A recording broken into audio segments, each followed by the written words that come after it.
5,600원에 가입을 하셨는데 얘 같은 경우에는 업셀링이 반드시 필요하다. 사고 처리 비용 같은 경우에는 3천만 원인데 1억 원까지 업셀링 필요하고요. 벌금 1천만 원, 스쿨존 포함해가지고 저는 6주 미만 사고이죠. 600만 원 내시고 그 기간 내에 만약에 사망하신다고 하시면 1,200만 원을 내기 때문에 내가 사망담보로 가져가시긴 괜찮으세요. 그래서 내가 이걸 사망보장으로 생각하고 가입을 했다라고 하시면 유지를 하시고요.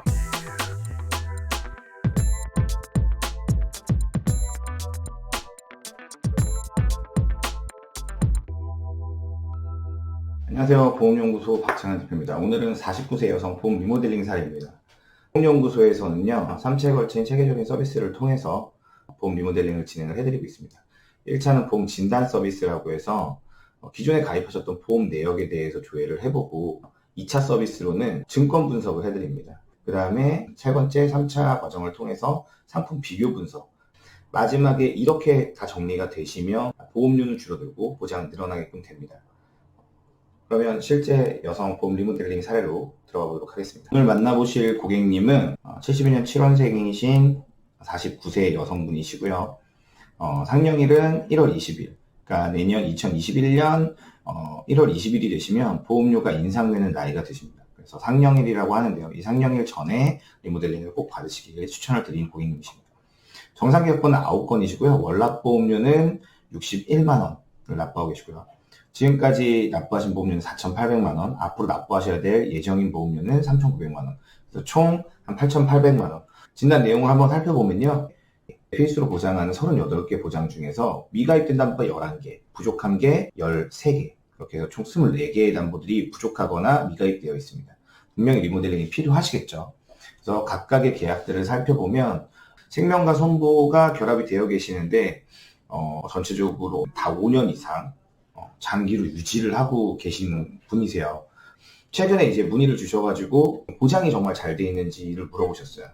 내가 돈을 이렇게 많이 내고 있는데 내가 앞으로 보장을 잘 받을 수 있는 거냐에 대한 이야기를 하셨거든요. 그래서 좀 상세하게 좀 살펴볼게요. 사망담보는 지금 질병 사망이 4,800만 원. 네. 그리고 상해 사망 같은 경우에는 2억 6천이 가입되어 계시고요. 상해 후유장에 살펴보면 3%짜리 상품을 가입을 하셨어요. 제가 항상 말씀드리지만 질병 후유장이나 상해 후유장에는 실제로 보상을 받으시려면 3% 이상짜리를 가입하시는 게 맞습니다. 그 이상의 50%라던가 뭐 이런 것도 받을 확률은 있지만 이 퍼센트가 늘어나면 늘어날수록 내 신체 부위에 80% 이상의 후유장애가 남아야 되는 거예요. 그 정도면 거의 진짜 장기가 없어지거나 한쪽 눈이 지금 50%거든요. 50% 이상 질병이나 상해로 실명을 하는 위기가 아닌 이상 50% 이상 후유장애 받기가 어려워요. 그래서 3% 이상 상품을 가입하시는 게 적정하시고요. 그 다음에 보험료의 가장 중요한 부분을 차지하고 있는 3대 질환, 암 내 심장과 관련된 부분들을 살펴보면요. 암은 일반암이랑 고액암 충분히 준비되어 계시는데 그에 반해서 유사암이라던가 특정암들이 항상 부족하세요. 그래서 리모델링 해드리면 10분 중에 9분은 다 유사암이나 특정암이 부족하세요. 왜냐하면 최근에 유사암이나 특정암에 대한 담보의 중요성들이 대두되기 시작을 했고 요즘 보험으로 업셀링을 꼭 해야 되는 담보들도 있다는 점 꼭 확인을 하셨으면 좋겠습니다. 그래서 일반암이나 고액암 이렇게 생각하시면 되세요. 항상 설명드리지만 내가 일반암이나 고액암 걸릴 확률보다는 유사암이라던가 특정암을 걸릴 확률이 훨씬 더 높다. 그래서 보장의 범위를 더 넓히시려면 소액담보들에 대한 부분들을 꼭 챙겨야 된다. 그래서 유사암이나 특정암 부분을 조금 더 증액하시는 걸 추천을 드리고요. 일반암이나 고액암을 좀 줄이시더라고요. 그 다음에 뇌혈관 질환 담보들은 전체적으로 좀 부족하세요. 뇌혈관 질환 담보들에서 가장 중요한 담보는 뭐라고 말씀드리죠? 뇌혈관 진단비입니다. 뇌혈관 진단비를 최소 저는 2천만 원 정도 이상은 준비를 하셔야 된다고 꼭 말씀을 드려요. 그래서 이 부분을 좀 더 증액을 하셔야 되고요. 심장 관련된 부분들도 허혈성 질환 진단비가 없으세요. 그래서 이거도 2천만 원 이상, 저 3천만 원까지도 말씀을 드리지만 이 부분은 꼭 준비를 하시는 걸 추천드리고요. 실손 부분들 때문에 아마 이 농협 상품을 같이 넣으신 것 같아요. 그래서 5천에 30짜리. 특별한 질병이 없으시고 유병자가 아니시라면 저는 단독 실손으로 실비는 따로 가져가셔라 라고 말씀을 드리고 싶어요. 입원 일당 같은 경우에는 질병 입원 일당이 2만 원, 상해 입원 일당이 10,000원 되어 계세요. 전체적으로 조금 리뷰를 한번 해드리면 상세하게 들어가서 좀 리뷰를 해드릴게요. 나이 대비해서 사망담보 이런 부분도 부족하시고 후유장애 부분도 80% 이상 후유장애가 있기 때문에 좀 부족한 부분들이 있다. 이거는 3% 이상 후유장애들로 좀 변경이 필요하실 것 같다. 그리고 암진단비, 심장질환, 뇌혈관질환 진단비 절대적으로 부족하다. 실비 같은 경우에는 단독 실비로 전환하시면 좀 더 저렴한 비용으로 보상을 받으실 수 있다라는 부분. 그 다음에 입원 일당보다는 간병인 지원 일당을 추천을 드린다. 라고 말씀드리고, 운전자 부분 부족하기 때문에 운전자 부분 꼭 챙겼으면 좋겠고, 일배체 지금 반드시 넣어야 된다 라고 정리를 좀 해드리고 싶어요. 상세담보는 이렇게 해서 좀 넘어가도록 하고, 상품 하나하나마다 좀 어떻게 하는 게 좋을지, 정말 이거 유지 해지에 관련된 부분들은 증권을 저희가 다 수령하고 2차 과정에서 증권 분석을 해드릴 때 정확하게 말씀을 드릴 수 있지만, 가이드를 한번 정해줘 드릴게요. 운전자보험 25,600원에 가입을 하셨는데, 얘 같은 경우에는 업셀링이 반드시 필요하다. 네, 사고 처리 비용 같은 경우에는 3천만 원인데 1억 원까지 업셀링 필요하고요. 벌금 1천만 원, 스쿨존 포함해가지고 저는 6주 미만 사고, 동부 팁은 지금 있으면, 농협손해보험에 가입하신 이게 실비를 포함하는 상품이신 것 같아요. 그래서 요 같은 경우에는 실비는 단독 실비로 전환을 해라. 안 아프실 경우에요. 단독 실비로 전환을 하시고 16만 원을 내시는데 대비해가지고 뇌혈관질환 담보들이 너무 적어요. 네, 그래서 얘는 조금 고민을 하셔야 될 것 같아요. 10년 납으로 하시고 100세 만기를 하셔서 사실은 보장 대비해서 금액이 적진 않으신데, 진단자금 위주로 만약에 가신다 그러면 무해지 상품을 해서 더 저렴하게 하시면서 진단자금을 더 늘릴 수 있으시거든요. 그래서 저는 얘도 좀 심각하게 좀 한번 더 고려를 해보시길 추천을 드리고요. 신한생명의 만기 환급형으로 가입을 하셨어요. 요거 같은 경우에는 재해 관련된 부분들을 구분하셔서 좀 가입을 하셨는데, 재해와 관련된 되게 위험한 보종에 계시는 게 아니라면 저는 이 상품은 큰 의미가 없다고 생각이 들어져요. 네, 저는 이 상품은 해지를 좀 추천을 드릴 것 같아요. 다음 미래에셋 상품이시고요. 생보 상품 같은 경우에는 여기에 이런 식으로 이렇게 들어가 있으면 이게 정확하게 뭔지를 파악하기가 어려워요. 그래서 증권을 수령하고 약관을 확인해 봐야지 저희가 알 수 있거든요.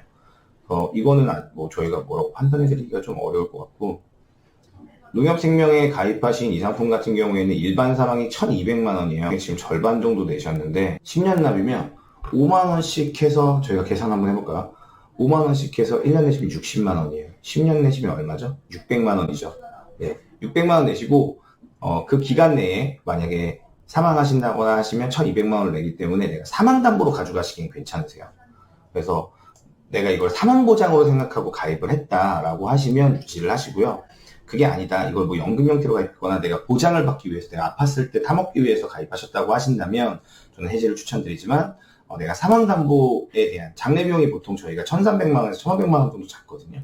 그래서 나중에 내가 사망, 유가족들을 위해서 남겨놓고 싶은 상품이라고 하시면 저는 유지를 추천을 드려요. 자, 얘는 아까 말씀드렸지만 이 부분은 언제든지 가입할 수 있는 상품이에요. 갱신형 상품, 이런 상품들은 더 가성비 좋은 상품들 많거든요.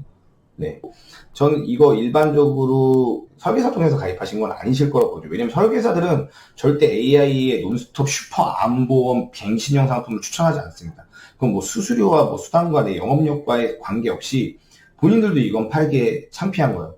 그래서 고객님들한테 리모델링 할 때 항상 말씀드리지만, 전화로 오는 거, 그 다음 홈쇼핑에서 파는 상품들 절대 고객님들 위한 상품들 아니에요.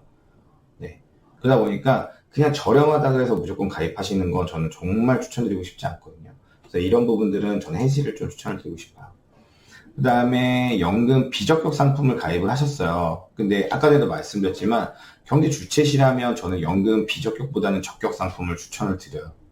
네, 연금을 모으면서 그 세액공제도 같이 받을 수 있는 수익률적인 측면에서 봤을 때 저는 연금 상품을 만약에 20만 원 가입하고 계신다면 세제 적격 상품을 가입하셔라 라고 말씀을 드리고 싶어요. 그래서 적격 상품이 있으시거나 뭐 장사를 하시는 거라면 적격 상품을 꼭 가입하셨으면 좋겠어서, 이 부분은 납입 기간이 좀 충분히 되셨기 때문에 환급률을 좀 보고 결정을 하셔야 될 것 같아요.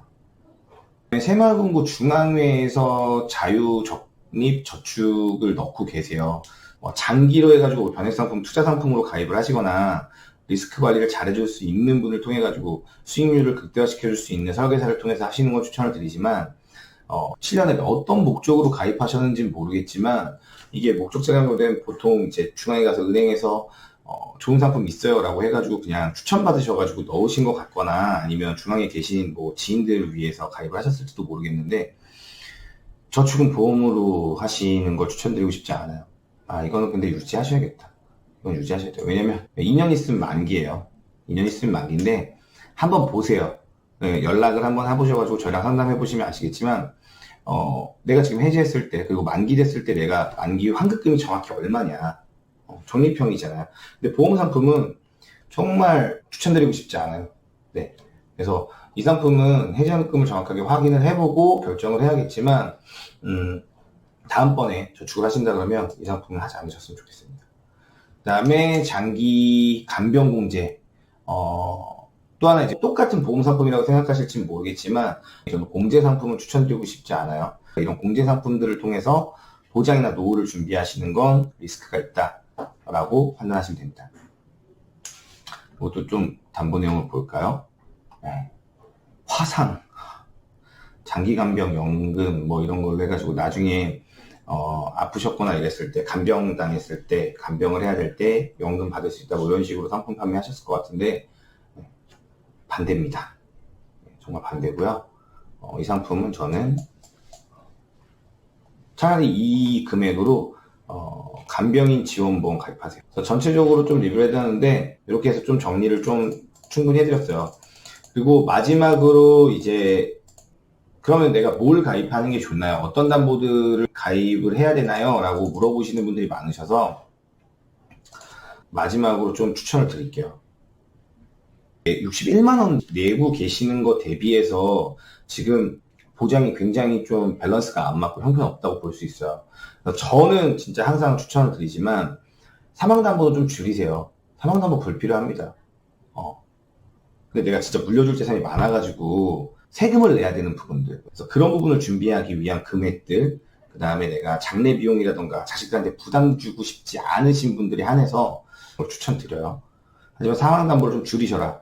그리고 암진단은 지금 갱신형돼 있잖아요. 제가 그 놈스톱을 비추천드렸기 때문에 그걸 해지하시면 일반암이나 고해감보다는 유사암이나 특정암들을 한 2, 3천씩 더 준비하죠. 저 3천까지 가능하거든요. 그럼 3천까지 준비하세요.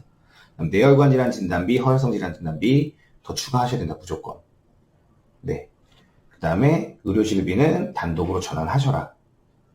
그리고 이번 일당보다는 간병인 지원 일당을 가입하셔라. 운전자보험 업셀링 하셔라. 그 다음에 가족 일상 배상 책임으로 일배책은 1억 원까지 가입하셔라. 이렇게 정리를 좀 해드리고 싶어요. 이분이 지금 49세의 고객님이셨기 때문에 사실 많은 고민들이 있으실 거예요. 그래서 납입한 게 너무 아까우시거나 이렇게 생각하실 수도 있는데 제가 추천드리고 싶은 건 생각 드셨을 때 바로 실행하시고 점검 받아보시면 보험료는 더 줄어들 수 있고 보장은 더 늘어날 수 있어요. 저는 보험 리모델링의 핵심은 이거라고 보여집니다. 오늘 영상이 여러분들의 슬기로운 보험 생활을 하시는데 작은 도움이 되셨으면 좋겠습니다. 감사합니다.